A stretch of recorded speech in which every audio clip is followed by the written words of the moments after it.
beyond jazz and wine. Experience this musical journey at the enchanting outdoor garden theater at Queen's Hall. Transform into an oasis fit for kings and queens. Sunday, May 5th, 4 p.m. Limited early bird tickets available at Java Nation, Queens Park East, and online at islandetickets.com or call 737-2373. Jazz and wine. Experience the sweetness over and over again. This is Bishop Aaron Williams from the Divine Problem Solving International Ministries, inviting you to be part of our broadcast on any given Thursday night from 12 midnight right on to 5 a.m. on Friday morning. And this broadcast is called Early Morning Gospel Market Program. Then we have on Tuesday from 12 noon to 1 p.m. the Holy Ghost Gospel Pharmacy. If you are sick and ailing, you can get from this particular pharmacy, from the pharmacist, the good things of life. Hallelujah. And any Saturday from 10 a.m. to 12 noon, break into the house of the Philistines. Hallelujah. If you are sick and tired of being sick and tired, hearing the babel of false doctrines that you encounter daily, it's about time you get close to God, God's word, direct from his throne room, in the name of Jesus. God has good plans for his people. Why do you worry so much? You want to find something great to do with your Tuesday nights? You want to learn and understand the true reason for Jesus? Then join us every Tuesday night from 8 to 9 p.m. for the program, This Same Jesus, the program that puts Jesus in his rightful place in our hearts and in our homes. Let's bring church home to you. Join us every Tuesday nights from 8 to 9 p.m. with your hosts, Kempes and Kevin. Be inspired, be blessed right here on the street, 91.9 FM. Falling in love with Jesus.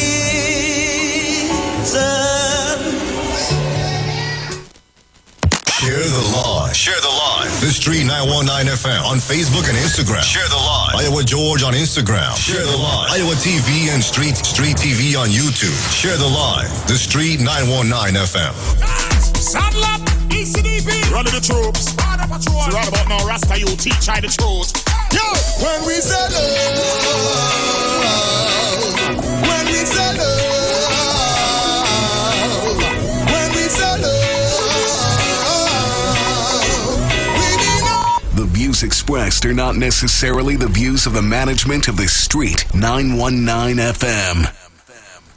If you want greater respect from your bankers, bosses, those in authority, then words matter. If you want more productive business relationships with co-workers, customers, or clients, then join Dr. Madonna on the Street, 919 FM, every Monday, 11 a.m. to 12 noon for Words Matter. Communication for joyful workplaces. Dr. Madonna will help you unlock the secret power of words for your financial, relationship, and physical well-being. Whether you work at home, on the road, or in an organization, join Dr. Madonna every Monday, 11 a.m. to 12 noon for Words Matter.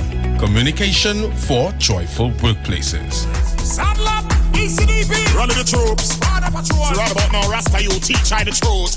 Yo, when we say love, when we say love, when we say love, we mean unconditional love. When we say love,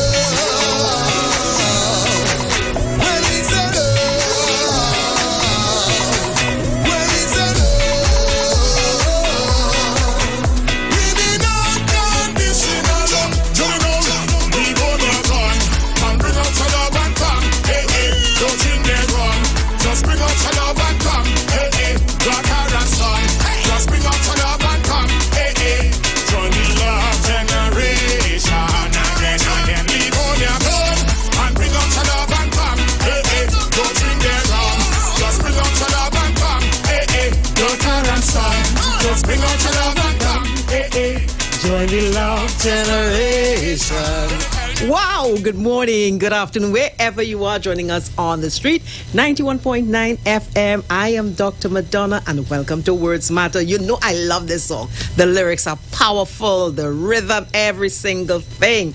So I really have a good time listening to this piece that we have chosen for our opening theme on Words Matter. How you doing? How did you spend your weekend?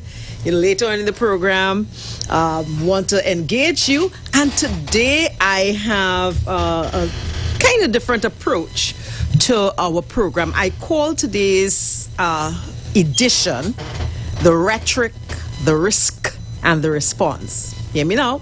The rhetoric, the risk, and response. You know, there was a recent media interview with a public figure, one of our aspirants to political office.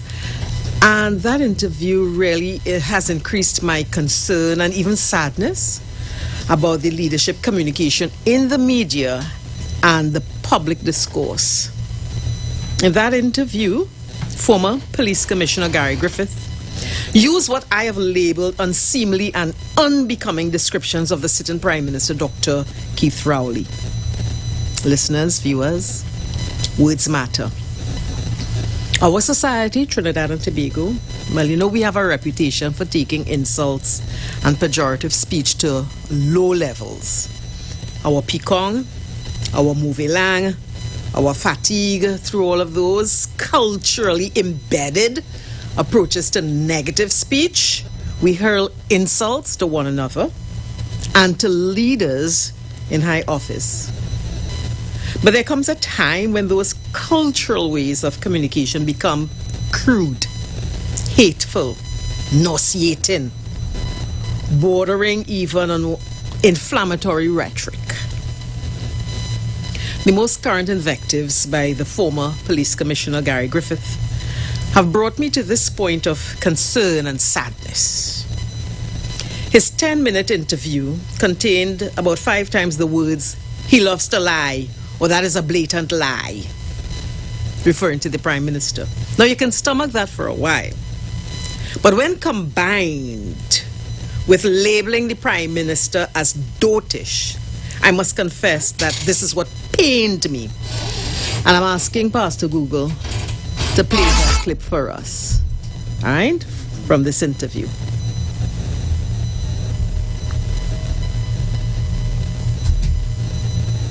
Not illegal. The legal ones would have been used in criminal endeavor. Yeah, and again, it shows the man is as local parlance dotish as they come. Every single time there's a murder, there's something called ballistic testing done. What do you all think about that? So you combine this sort of, yes, you're upset. Yes, we are within our rights to hold office holders to account. But I think we're, and the thing is, ordinary persons, you could say, they're ignorant. But when you are an aspirant, when you've held high office and you're an aspirant for high political office, you need to know where to draw the line. And then when you become an office holder, you want the respect, you want the regard from the society. I believe dissenting voices must hold the government to account. The opposition voices must act as a government in waiting. And the communication from leaders should reflect a level of responsibility, that they don't contribute to the tearing of the social fabric. In case you've missed it, can you play that little clip again? Yeah. Shows the man is as local parlance dotish as they come. Right. Every single time. Listeners are opening up the lines early for a comment on this. And later on, we will continue with the rhetoric, the risk, and response. My point is, leadership communication sets the tone for values, attitudes, and behaviors in our workplaces, in our society. And in this instance, we need to know when we have to raise our voices and call out persons in office who are crossing the line. I am Dr. Madonna. This is Words Matter. Let me hear from you. You can call me at 342-0081 or 466-5391. What do you think of former Commissioner of Police Gary Griffith calling and labeling the sitting Prime Minister as dotish? And just in case you don't know what dotish means, I consulted there is a English Creole dictionary. It's a Trinidad and Tobago work, and dotish means stupid. It means imbecilic. It means slow thinking. It means incompetent and silly, childish. What are your thoughts? And do we condone this kind of negative labeling by a dissenting voice or somebody from the or anybody? Do we condone that kind of labeling of another office holder? Good morning, caller, and thank you for being the first. Thank you, Miss Doyle. This is Miss Gonzalez speaking. This brings me back to when I used to go to school. I solemnly pledged to dedicate my life to the service, the whole pledge. But not good at all for our future generation that's coming up. Okay, thank you. I needed to say that I am a mother. And many of us as parents, we are responsible for instilling values into our children. And the right way of addressing office holders and attitudes towards office holders. And for somebody who is in a position of influence, was it and aspires to be, what should we ask our children to hold up this person as a paragon of virtue or as a role model? Another caller. Good morning, caller. Good morning. Good morning, sir. How are you? I'm not sure. I was listening to the same interview that you are speaking about now. From an learning Friday from his mouth that he is taking the interviewer to court because he's claiming the interviewer said they would call him a murderer. No. According to everything is subjected to interpretation. I'm not sure if you're talking about the same interview. It's not the same interview, you know. Listen to what I said. On Friday afternoon, I heard from Mr. Griffith's mouth in another interview said that he's taking the interviewer to court, the first one. Right? No, as I was saying, no, everything is subjected to interpretation. And everything is subjective and also imaginative. No, if we use them, everything is subjective, right? How is the interpretation? If a person says, how we come up about that that they take the person to court? No, according to the law of causation, you claiming if the person says, let's look at it from the law of causation. If I did not throw a stone and it didn't mash the window, if I didn't throw the stone, that the window wasn't going to break or the car will scream, right? So if you did an action by giving so and so and it is causing these deaths, according to the law of causation, you are responsible for that. But basically, as he claims that other people is so dotish and he's so well lettered. And we are unlettered. And you see, I'm using it in terms that maybe he can learn two. All right, caller, you're not listening. Sorry, I have to take you off.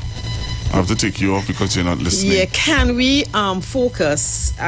This is Words Matter. And in this instance, today's edition, I call it Rhetoric, Risk and Response.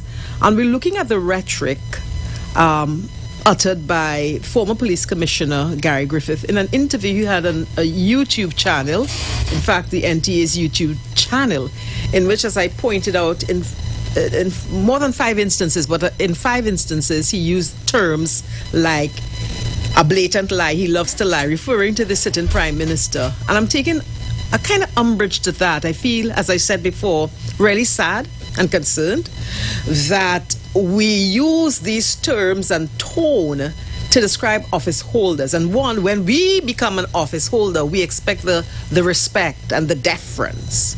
But also I'm thinking that how does it square with the kind of communication we want to share with our children? We want our children to have good and solid role models.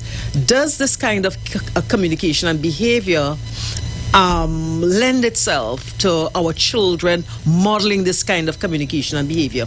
Caller, good morning, and thank you so very much for participating.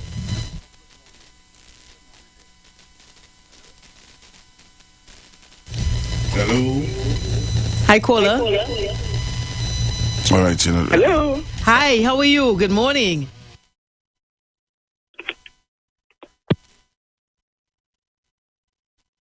Yeah, and let the whole world know. Manu, you know coming on. Manu, you know coming on. You're talking to another caller before. So okay. Right.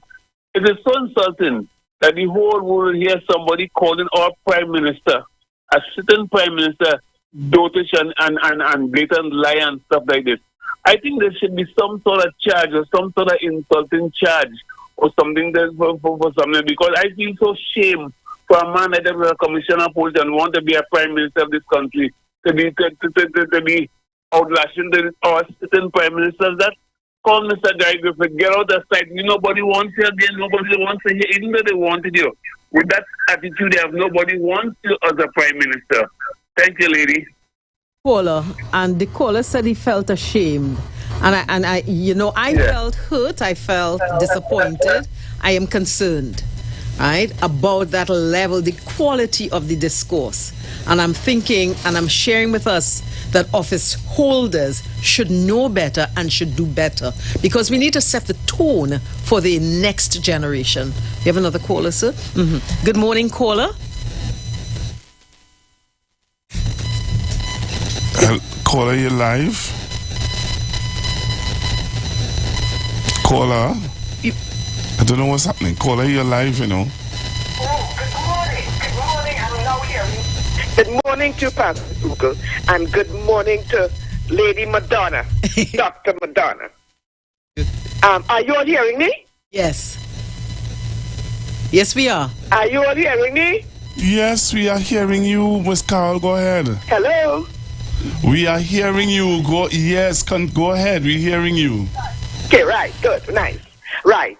So, Dr. Madonna, you're so correct. I, too, feel it. And the reason being, should there be a code of conduct for aspirants, people who are aspiring to high office? That's one. Two, if you were like a former soldier, somebody in the military, who knows about respect for authority, what does it say about you? You know? What does it say about the individual? And so on. And then, you know, the pledge.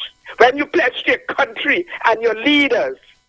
But the interviewer, does the interviewer at some point should intervene and say, look, listen, let us keep it professional, let us keep it at a particular standard, so that the young ones listening will know this is how we should conduct an interview and hold our leaders and talk about our leaders and so on and so forth.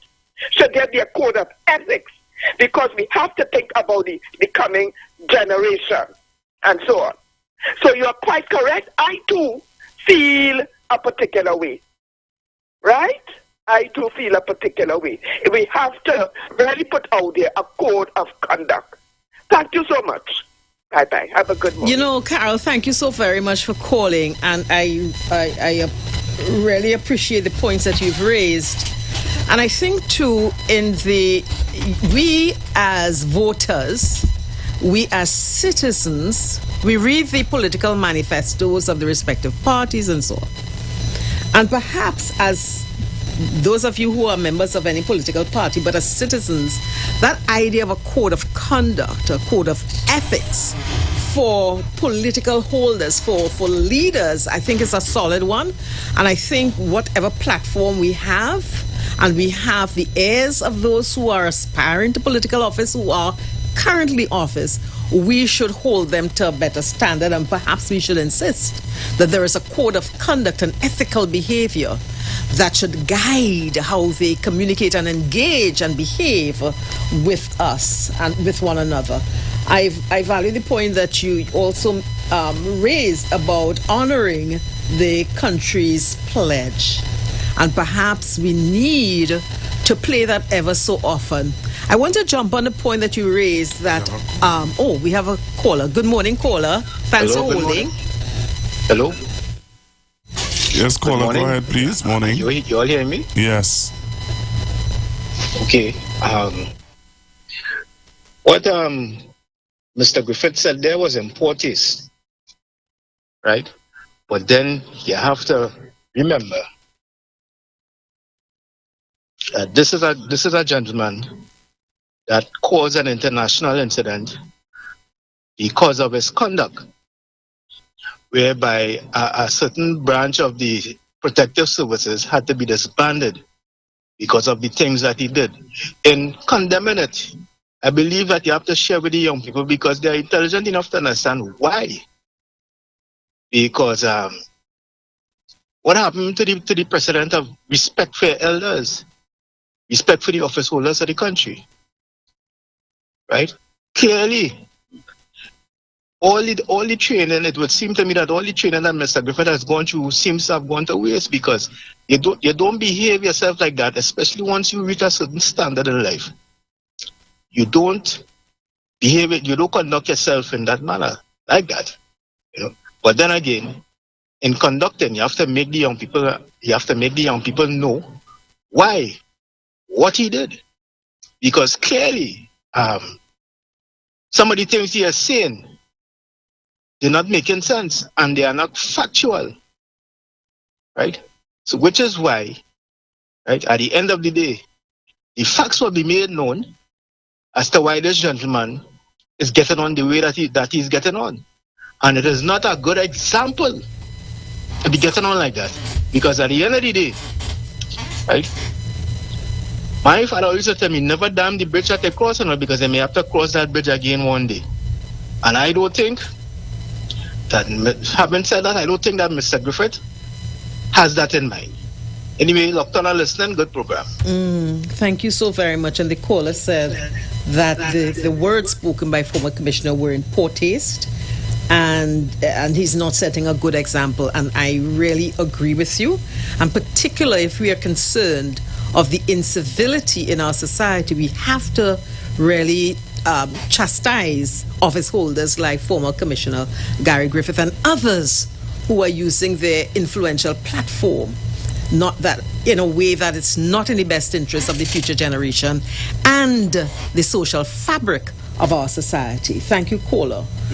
We have another caller. Good morning. Buen dia. Morning. Blessed love. And Pastor Google also, and Trinidad and Tobago and the whole wide world. I'm so ashamed. I'm ashamed for Mr. Griffith. The way how he gets on, he sounds like a bully. Yes, he don't care. Like he just glad he handpicked to go in there for a reason. Why it is he getting on, and you know what hurt me? Is the words that he used and call the prime minister. Imagine I have a young lady with me in my place, and when she hear that word, blatant liar, and he this and he that, I hear what that little girl turn and tell me, Granny, he could assassinate my prime minister, boy. Yes. I said, look at that. Young people listening to that, he's no example. So he could imagine how his home, how he does keep his home, or what he does be saying in his home. Yes, because he's not singing nice at all. He interviewed on Miss Julia Davis thing in the same way, and he keep on saying it like he have a hate going to Mr. Manning, animosity. Hate everything coming out and you could get that vent out of that man. He can't cross the bridge back nowhere around my prime minister. Yes, and others who talk badly things about Mr. Rowley. Thank you. Thank you for sharing. I'm very hurt. Thank you for sharing. And you know, and I want to just share the risk of that kind of incivility. Is really we run the risk of eroding some of the core values that ought to make us great. One of the sort of conundrum, the sort of puzzle that we face in Trinidad and Tobago. As a middle-income developing country, our GDP per capita is high. I think it's about US in the 2030 Vision 2030 document. I think it was about 1,769 or some around there, the GDP per capita. So we're wealthy economically, but the social fabric is poor and decaying. So you have a puzzle in which we have all the resources to make us great, to make us safe, to have a happier existence. But one of the factors that are not causing us to leap forward in respect of that social happiness and well-being is the values, attitudes, and behaviors, VABs they call it, values, attitudes, and behaviors that we engage in that we need to address. And I'm just taking this slice of the kinds of attitudes and behaviors from our leaders to ask us to frontally confront it and do something. We need to send a strong signal to our leaders, aspirant leaders, and leaders in office that we say no to that kind of communication. Caller, thank you so very much for waiting. Hi. Good morning, caller. Good morning. Hearing you now. Thank you. Talk to me. Morning. Yeah. The problem we have today in our society is that everybody has a problem with the person who create the law we grow up with. That is the problem we have today, because when we was growing up, we say our pledge, and in our pledge it says, honor thy mother and thy father and those in authority. I will be true in my thought, my words, and my deeds. You understand what I'm saying? And they say, will you strive for anything you do to serve God and your country? The problem with it is they taught us that if other people who were there didn't recite that pledge, and when they get a grip into power, they think that they have to do everything their way. Remember, the first thing they always see that them was never in power before. That is the next thing people don't talk about. And the other thing is, the man who don't have respect for the prime minister, you have no respect for anybody who in authority, which is bad. And when the media now highlight him and say he could be the best person to lead, it shows you too that people who want to represent us leading blind into the blind, which is a dangerous thing. Because it happened in 1933 under Adolf Hitler. And that led the world into a world war. So we have to be very careful who we put in as a person who could lead us. Because up to this day, everybody still believes that person could lead us into the promised land, which is we have to do things for ourselves. You understand? Yeah. And that's the problem with... I am so glad some of the references you made, and I will touch on a similar one in the next minute. Thank you so very much, because I think you are causing us to think about the role of the media in upholding that kind of conduct. You're inviting us to consider our leadership choices and the ramifications of that type of incendiary communication when you made the reference to Hitler. So thank you very much. And let me just take this other caller. We do have all right, great.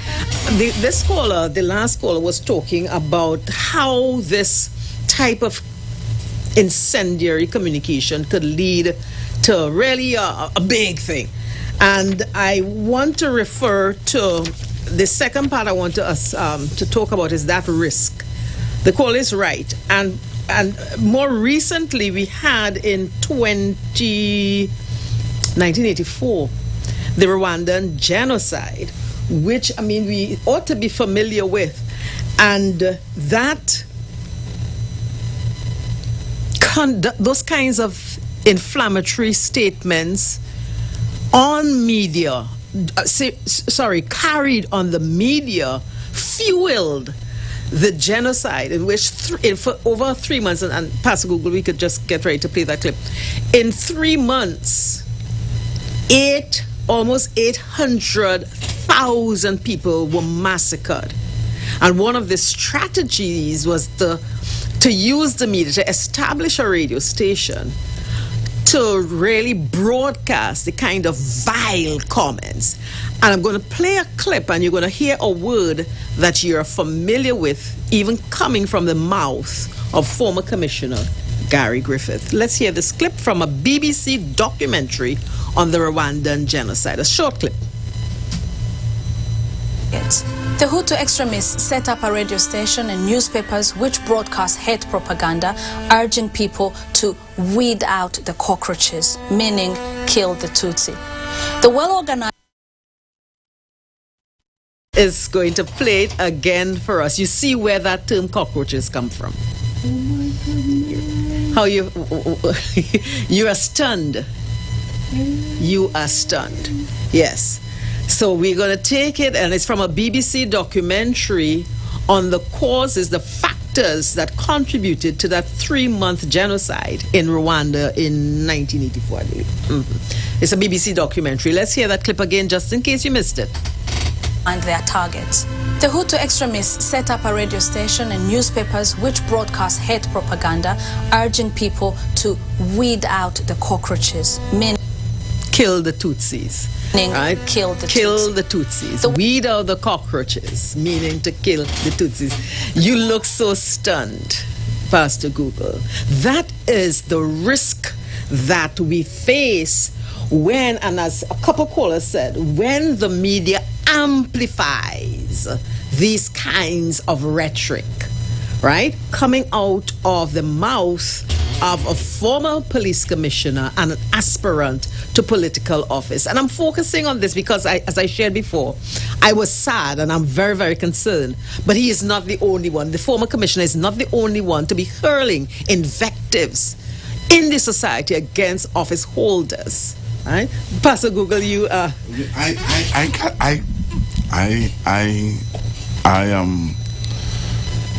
soaking it in. Yeah. No, because when I heard the cockroach comment, I thought it was just a rhetoric undertone, disrespectful. In passing, no. Yeah. I didn't know it because I'm really lost for words. Yeah. And those of us who follow the power of words, and you see how there's an expression. You don't yell fire in a cinema, because that is contributing to massacre. That is contributing to stampeding and so on. Yeah? And that is what is happening. And we've got to be very careful and call out this kind of communication. So I am adding my voice to the voices of concern. You said something, and remember, you were supposed to continue bringing little quotes for us. Yes. And I would have used one of your quotes in church one time. Power reveals who you are. Power doesn't change you, it reveals who you are. Power reveals who you are. And what we're seeing coming out of the mouths of certain persons in this country is who they are. And we pretending as though that's not who they are. This is serious. It is very serious. And those of us who observe where the society is going, and as I said, it is not just former Commissioner Gary Griffith. You look at columnists. You look, at all of the senators and so on. And we have within us the power to say we accept this or we do not accept this. So I'm inviting persons to add your voices to what we will put up with and what we will not put up with, because we are risking the fracturing of our society when we condone leadership communication like that. Words matter. Words have energy. I remember a quote that says, your words are like bullets. And we've got to understand the power of words. Words that could heal. And I have a quote here from my book. We need to choose blessing over cursing. with our tongues. Can you play this one more time? Yeah, Gary Griffiths quote? No, this. Oh, yes. Oh, yes, from the BBC, yes. Go ahead. One more time? Yes, please. I want Trinidad and Tobago to listen to this, you know. Mm-hmm. And this is from a BBC documentary on the factors contributing to the Rwandan genocide in 1984. If you know your history, in 3 months' time, over almost 800,000 persons were massacred. The internecine fighting between the Tutsis and the Hutus, and the role of the media in contributing to that genocide. Here's the clip again. The Hutu extremists set up a radio station and newspapers which broadcast hate propaganda, urging people to weed out the cockroaches, meaning kill the Tutsi. That's where that term comes from. Weed out the cockroaches, meaning kill the Tutsis. So when you hear people talking about cockroaches, know very well those are coded messages. Callers, good morning. Caller, good morning. Hello, good morning, caller. Caller? Hello, caller, good morning. Okay, you're going. Sorry about that. Perhaps we had you holding too long. Another caller? You have another caller. Hello, good morning. Hello, good morning. Hello, morning, caller. Go ahead, caller. I am shocked at times to see instances in the media. In fact, in most cases, they do not highlight the almost irrational, unexplainable examples of disrespect from some people in this society. And some of the very people who, I would have to say, by not commenting on it, they condone it. These are people who attack young people and talk about violence in schools and beating teachers and violent behavior in the road and children fighting and so. Let me say something here. Some time ago, and this is when Griffith was still Commissioner of Police, he had a face-off with the Prime Minister over the different way in which he dealt with the Bayshore matter, as distinct from how he dealt with the Sealot matter during the COVID period. And he was so disrespectful to the Prime Minister. All the Prime Minister asked him, well, look, he's not telling him how to do his job, but he was telling him, well, look, it's not looking too good. You went down to Bayshore, you looked, you walked away. You went to Sealot, you dragged the little children out to the water, have them lying down on the beach. Repeat after me. Repeat after me. So this is a plantation then. This is Massa. This is Massa talking to slaves, talking to young children, who in his estimation are cockroaches anyway. And after the Prime Minister raised this concern with him, you know what he did? And this is when he was still, he told the Prime Minister, he suggested to the Prime Minister that he's being racist. And he also went on, in the face of that situation, to tell his officers to ignore anything the Prime Minister has to say. Imagine that. You are Commissioner of Police, so you're telling Constable and Corporal to ignore anything the Prime Minister has to say, and you are Commissioner of Police. And to me, the saddest part, I am to read a column in the Sunday Express shortly after. And this is the heading, Go, Gary, go. In other words, I am supporting you. You proceed with your contempt and your disrespect for the Prime Minister. And this columnist supported Griffith 100%, saying that the Prime Minister was out of place to ask Griffith any questions at all. But the Prime Minister is head of the National Security Council, and Griffith is a member of the National Security Council. So, you see, when we attack young people for disrespect and contemptuous behavior, we have to look at big people too. You have Ralph Maraj writing a column, Go, Gary, go, in open condoning of Griffith's disrespect disrespectful behavior towards the Prime Minister. I dare say that. And you see, when you have big people doing that kind of thing, then they are part of the problem. They are part of the problem that the society has to confront every day. And these are the very people who in their columns talk about school violence and children fighting in the road and beating teachers. And what are you doing? So you are criticizing children, the school children, for not observing the principles of respect and respect for authority. They beating the teachers and the guards in the school. But you are supporting a commissioner of police who is disrespectful to his superior, the Prime Minister of this country. Well said. See? Thank you very much, I caller. think we have to look a little more inwardly and see how our behavior could be impacting, and that includes the media. Well said. It could be impacting on social disintegration, because they always write about that, social decay, social discrimination and this and that and the other. But I just wanted to reinforce the point that was made before and to add my little two-piece to your dialogue today. Thank you so very much, caller. And another caller. Hi, caller. Morning. Hello, good morning. Blessed morning. To Mr. Google and you them this story. I just want to add to what the man just said there, Mr. What's his name again? I forgot. But what Gary Griffith with he was very disrespectful to the Prime Minister. Not only that, what all you played here, that report with the Tutsi genocide they were under.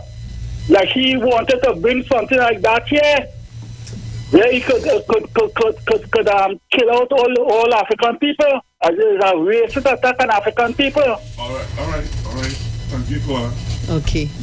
All right. And so I want to combine the two comments. The first the previous caller was saying that while we're looking at the young people and castigating their behaviors, we need to look at the elders who should know better.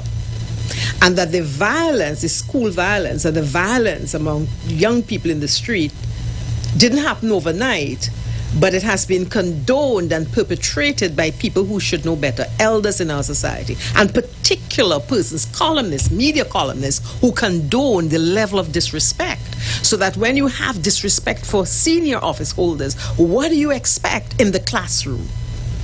What do you expect the children, how do you expect them to behave towards office holders? And I think it's a very important point. And it was not the only comment that, the only concern among the callers about the role of the media in fermenting this kind of disrespect and the kind of communication. People should know better. Columnists should know better. And I remember a previous caller said, why don't media professionals call out their guests and say, let's keep this professional. Let's keep it professional. Let's keep it civil. And a trained media professional should do that. And the same way that the media could be used to inflame situations, the same way the media could be used to circumscribe, to say, listen, these are the parameters within which this interview must run. We will not condone disrespect to public officers. If you want to refer to the Prime Minister, he's a doctor. He is the title, the official title is the Honorable, right? And this is how we will do it. We'll keep it civil in our media station, in our discourse, and on our social media platforms. I think it's a very important point. And then, do we have another? Yes. Right? So, caller, hi. I don't know. I don't want to put this station into no disrepute, but this is a man that want to go up as a candidate and to and by extension become a Prime Minister of Trinidad and Tobago, and his behavior is ridiculous. How could you make those kind of statements? We supposed to be setting a better example. And to add to what Mr. Yes just said, he is just not ready to hold no public office in Trinidad. His behavior alone is horrible. Tell Mr. Google, good afternoon. All right, thank you very much, Cole. Hello? Yeah, so I'm very happy. That kicker they played, that BBC clip that you played there, that is what you're trying to introduce here. That kind. And I'm glad you're seeing the connection. All right. The firearm users, things that they block in the parliament. When you're there, commissioner, you don't want to be exposed. All right, thank you very much, Cole. Right? Great. Okay. Thanks. Actually, I have another caller. And I want to turn to the responsibility or the response. So today's edition, we're looking at rhetoric, risk, and response. And we're looking at the real risk that such inflammatory comments could really have deleterious, negative, far-reaching negative consequences on a population. In Rwanda, you had two ethnic groups, and the fighting was really, it was an ethnic clash. And we have to be concerned, and we have to call out comments and behavior and communication that seek to inflame the society and pit one person against the other. And this thing about the disrespect is a big piece also. Another caller. Hello, good morning, caller. Hello, good morning. Hello. Hi, good morning, Ms. Carl. Go ahead. Yes. Another statement which hurt me to the core is slave master name. People were enslaved. They weren't born slaves. As a matter of fact, the people who were enslaved came out of a continent that was rich with minerals and everything. And they were enslaved. They were captured. And what they call human trafficking now, which would have applied then. You talk about slave master name, people were beaten, and all this kind of thing, and lost everything, lost their names, lost their culture, lost everything. And you could just flippantly say about slave master name. Carol. And then what they say, you want to come back to the same slave master name to support you? Thank you so much. Thanks, Carol. Carol, I want to start a series sometime, dealing with that same, the racist you and so on, right? But I will need your support. And as I say that, listen, guys, I need those of you who are interested in propelling the work of Words Matter, our foundation, the Foundation for Healing Conversations. Please support our work. We have an account with First Citizens Bank. The account number, and I'll say it clearly and slowly. Write it down. 259-4797. That is the Foundation for Healing Conversations. And if you want to support the work that we're doing, and I'll tell you a little bit more of the workshop we had this Saturday. The account number is 259-4797. That's 259-4797. Hi, caller. Afternoon. You see what you're talking about is disrespectful elders being disrespectful and not all high office. That won't stop enough, because right now in America, Donald Trump had the same attitude towards black people out there.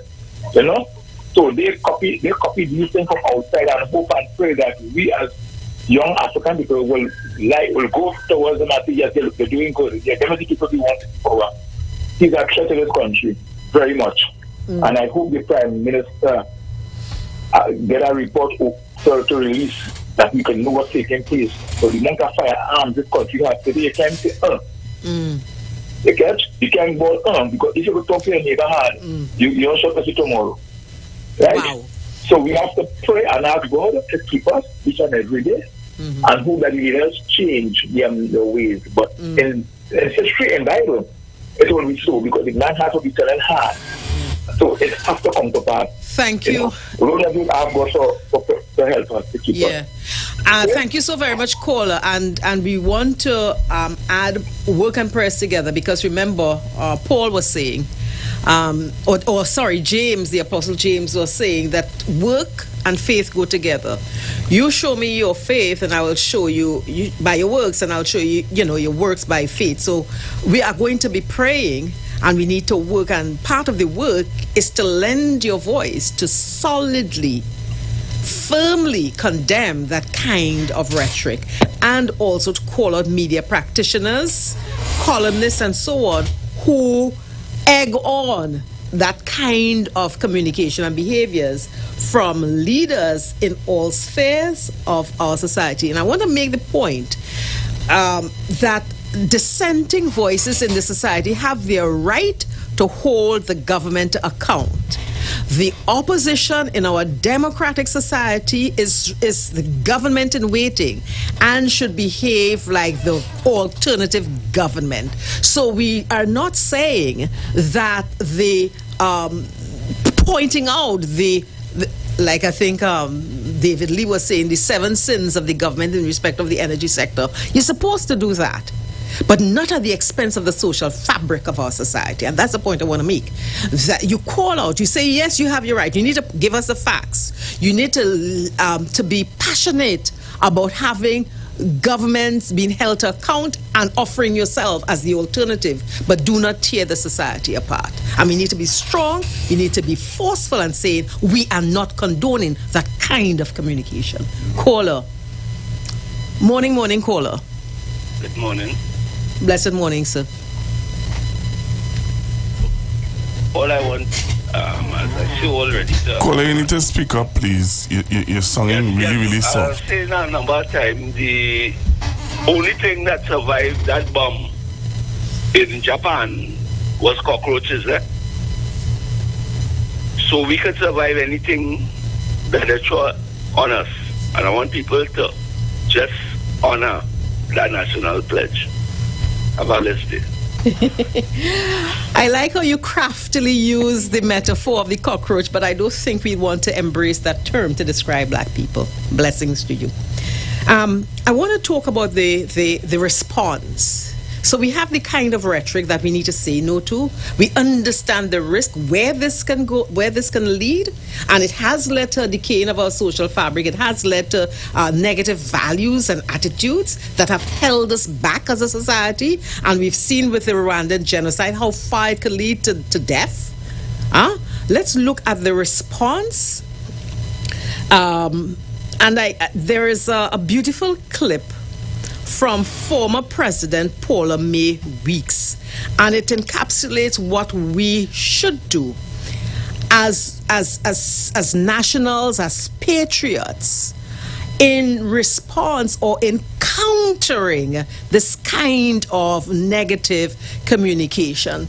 It was at her inaugural address, I think it was in March the 19th, 2018. I'm looking at the screen here. Pastor Google, can you play, and I think that's just about a 2-minute clip from President Paula Mae Weeks, and she invites us to do something. Go ahead. And last, and before I run out of goodwill, we speak all the time about how violent a society we have become. True. But the climate of violence is not created or even birthed in overt acts. It's embedded in everyday talk, in commonplace interaction, in schools, in marketplaces, in business places, in rum shops, and worst of all, in homes. I ask you to be mindful in your use of language, remembering that a soft answer often turns away wrath, but a harsh word stirs up anger, and that pleasant speech increases one's persuasiveness. When we have the inevitable differences of opinion, we can do so without the savagery, the ad hominem attacks, and gratuitous insults. In closing, I thank God for his mercy. Our response. This is what President Paula Mae Weeks asked us to do. We would have differences of opinion, but as she said, we cannot descend into the insults and the attacks. And as she said, we're complaining about the level of violence. In fact, I label murder as the ultimate disrespect. Disrespect for the other and disrespect for human life. But the disrespect doesn't start with that act of killing the other. As she said, that violence begins in the home with the language of the home, the language by public officials that we're hearing from former Commissioner Gary Griffith. We've got a caller on the line. Couple of callers. Hi, caller. Good morning, Dr. McDonald, is it? Dr. Madonna, yes. Madonna, yes. Thank you. The first time I'm listening to your program, and I find it very interesting. First of all, I want to join you and commend you for bringing this matter of the conduct of Mr. Gary Griffith front and center to the people of Trinidad and Tobago. You know, the matter of conduct, very important. That lack of good manners, respect, diplomacy, and emotional intelligence must be highlighted in spite of what you have done, whether you built a school or whatever it is you built, whatever you've done. That type of conduct must serve as an example to our young people. Respect, good manners, diplomacy, and emotional intelligence. It is again that background, Doctor, that I wish to say as a citizen. It is my considered view that Gary Griffith is a clear and present danger to the development of Trinidad and Tobago and should not hold high public office. Thank you very kindly for the time. Well articulated. Thank you so very much, caller. It looks like you constructed this speech very well. I like the very powerful statement at the end. We've got one more caller before we sign up. Hello, caller. You're the last today. Are you still there? Okay. So I'm going to wrap up, and I'm going to wrap up with 2 bits of information for you.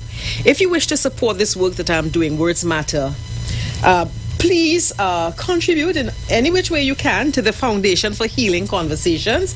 We do have an account with First Citizens. The number is 259-4797. And we held a workshop in South Trinidad last Saturday called Healing Conversations in our communities, and we're doing the work on the ground. So we want you to be a part of that, and we want you to support it. Every month, we'll be doing a couple of these workshops. We started in the community of Mbakade, where our foundation has been doing some good work for some years now. So please support the work, and thank you for being part of Words Matter. I'm Dr. Madonna. See you next week, same station, same time, and blessings. Saddle up, ECDB, run the troops. Right about now, Rasta, you teach I the truth. Yo, when we say love, when we say love, when we say love. You want greater respect from your bankers, bosses, those in authority? Then words matter. If you want more productive business relationships with co-workers, customers, or clients, then join Dr. Madonna on the street, 919 FM, every Monday, 11 a.m. to 12 noon for Words Matter. Communication for joyful workplaces. Dr. Madonna will help you unlock the secret power of words for your financial, relationship, and physical well-being. Whether you work at home, on the road, or in an organization, join Dr. Madonna every Monday, 11 a.m. to 12 noon for Words Matter. Communication for joyful workplaces. You've got bills to pay, and so do we. Let's go pay some bills on the street. 919 FM.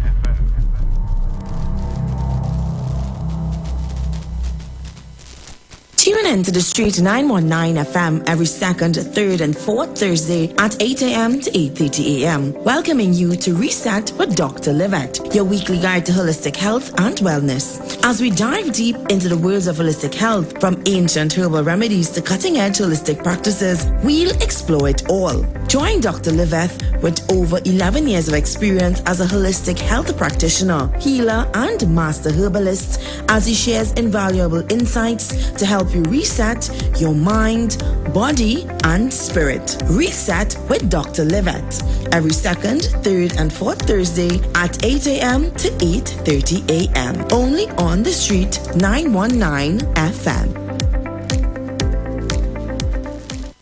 Jazz and Wine? Or is it Beyond Jazz and Wine? Sunday, May 5th, 4 p.m. Center stage, the queen amongst the kings, powerhouse vocalist Mauricia Kagan, saxophone specialist Malcolm Boyce, versatile and captivating Siggy Rankin, pianist extraordinaire Dane Gulston with his band live Sweetbread, and the chosen one, Ja Melody, will get you off your seats. This event is definitely Beyond Jazz and Wine. Experience this musical journey at the enchanting outdoor garden theater at Queen's Hall. Transform into an oasis fit for kings and queens. Sunday, May 5th, 4 p.m. Limited early bird tickets available at Java Nation, Queens Park East, and online at islandetickets.com or call 737-2373. Jazz and Wine. Experience the sweetness over and over again.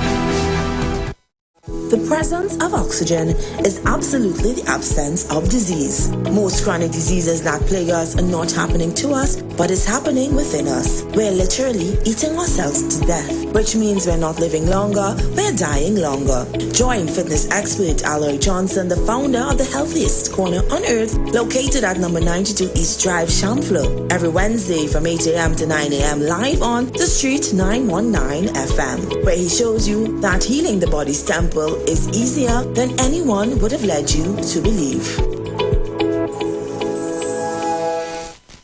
Join Pastor Kelvin Heinerine and friends for the